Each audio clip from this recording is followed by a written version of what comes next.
Ngoja tumsikilize mchungaji kidogo, alafu mwisho nitasema kitu. Injili sio kuzuia mavazi. Injili sio kuzuia aina fulani ya miziki ya kidunia kuingia katika Ukristo. Hiyo sio injili. Wala injili sio kuzuia mitindo fulani ya kunyoa, wala sio kuzuia mitindo fulani ya kutengeneza nywele. Hiyo sio injili. Injili ni zaidi ya hapo. Injili ni zaidi ya hapo. Haya, wakishajizuia, okay, hawaimbi vibaya, wanaimba vizuri. Wakishajizuia, hawasuki nywele. Wakishajizuia, hawaimbi kidunia, hawachezi kidunia. Alafu ndio wanaenda wapi? Yaani wakishajizuia hivyo wanaenda wapi? Ukristo ni nguvu. Ukristo sio utaratibu uliopangiliwa. Ukristo sio mfumo fulani unaofuatwa wa mavazi, sio mfumo fulani unaofuata wa nyimbo, sio mfumo fulani unaofuatwa wa kuhubiri. Soma katika kitabu hiki cha Warumi 1 fungu la 16, Biblia inasema, kwa maana siionei haya injili, kwa sababu ni uwezo wa Mungu uletao wokovu. Kwanza uelewe, injili ni uwezo wa Mungu uletao wokovu. Yaani usije ukadhani injili ni namna fulani ya kuzuia watu, ni namna fulani ya kuwashepu watu, ni namna fulani ya kuwatengeneza watu, ni namna fulani ya watu walioveshwa kama malaika, ni namna fulani ya watu fulani wanaotembea na misaraba, ni namna fulani ya watu wanaotembea peku, ni namna fulani ya watu ambao wanatembea huku wanalia. Hiyo sio injili. Injili ni uweza wa Mungu uletao wokovu. Yaani hizo zingine ni maigizo. Unahubiri mabadiliko. Hata wanasiasa wanahubiri mabadiliko. Hata wanasiasa wanakemea uovu, na wengine wanateseka magerezani kwa sababu ya kukemea uovu. Lakini hiyo sio injili. Nani amekwambia kwamba wanasiasa wakikemea uovu ni injili? Kwani hujaona serikali za dunia zinakamata watu waliovaa vibaya? Haujaona? Hujapita huko ukakuta serikali imekamata mtu amevaa vibaya? Kwani nani ajui kwamba serikali inazuia bangi?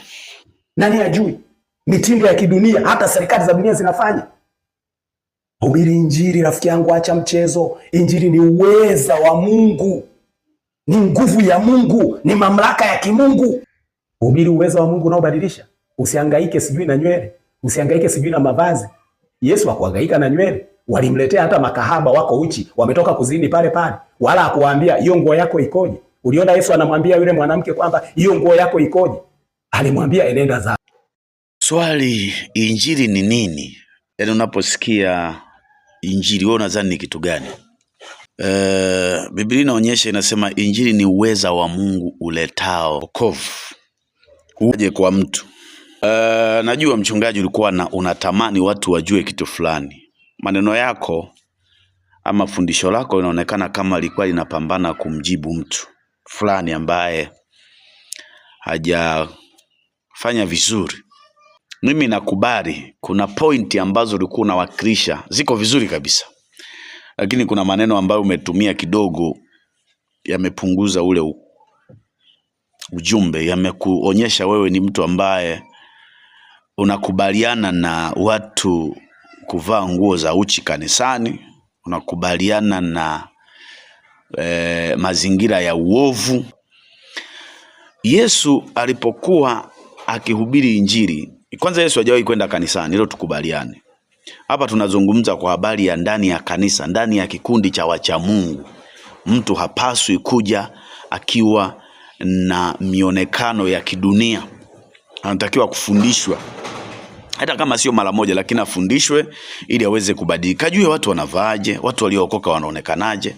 Ni muhimu sana. Kwa hiyo sasa, kama wewe umezungumza yote hayo, maana yake ni kwamba wewe mchungaji huo unafundishaga nini? Maana umesema umepinga vitu vyote ambavyo ndo wachungaji wanafundisha. Na wewe sijui unafundishaga nini? Maana sijajua ama mwenzetu huwa unafundisha nini kati ya hivyo vyote ulivyosema. Maana umesema hii injili ni uweza tu, injili ni uweza. Kwa hiyo ukisimama kufundisha tusema kitu, injili ni uweza, injili ni uweza, injili ni uweza, pokea Roho Mtakatifu, injili ni uweza, ndio tufundishage hivyo tu. Haufundishai kwamba watu watoe zaka, kwani kuambia watu watoe zaka ni injili? Haufundishai kwamba watu watoe sadaka, kwani kuambia watu watoe sadaka ni injili? Kwa maelezo yako, lakini ni injili. Injili ni kitu gani? Tafsiri yako ya injili ni nini? Mimi nadhani injili ni utaratibu wa kuishi kwa mtu mcha Mungu, ndio Injili. Ni kufundisha utaratibu kwamba tunaomba, tunafunga, tunamwimba, tunaokoka, tunabadilishwa, tunaishi maisha masafi, tunafanya hivi, tunakombolewa kwa damu ya Yesu, tunafanya hiyo ndio Injili. Sasa wewe unayosema Injili tufundishage ni uweza. Uweza huo ni nini? Tuambie uweza huo ni kitu gani? Watu lazima wafahamu kwamba mazingira ya mavazi machafu mbele za Mungu yanaweza yakatengeneza dhambi kwa watu wanaokutazama. Tatizo la mavazi sio mbele za Mungu, ni tatizo la mbele za wanadamu wenzako. Unasema Yesu hakufundisha. Kuna maeneo yani kuna point umewakilisha vizuri, lakini kuna point ukifundisha hivi unaweza ukawaua watu, unaweza ukawapoteza watu hivi. Manake kanisani kwako watu wakija uchi sawa, kanisani kwako watu wakija wajavaa sawa. Shindwa kuelewa kwamba ulikuwa unamaanisha kwamba turuhusu watu watembeage uchi tu kanisani. Je, na tukiwaruhusu wakitembea uchi ndo Injili? Alafu tuambiage Yesu anaweza huku akiwa ametembea uchi? Tuambiage Yesu anaweza huku akiwa anafanya mambo ya hovyo?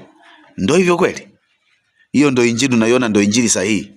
Kwa sababu Yesu hakumwambia mtu yeyote avue kitu fulani, abadilishe kitu fulani, hakumwambia. Kwa sababu kwa nini hakumwambia? Yesu hakuwahi kuingia kanisani na Yesu hakuwahi kujenga kanisa. Sisi tunayo makanisa, tuna maeneo maalum, ndio maana kuna madhabahu.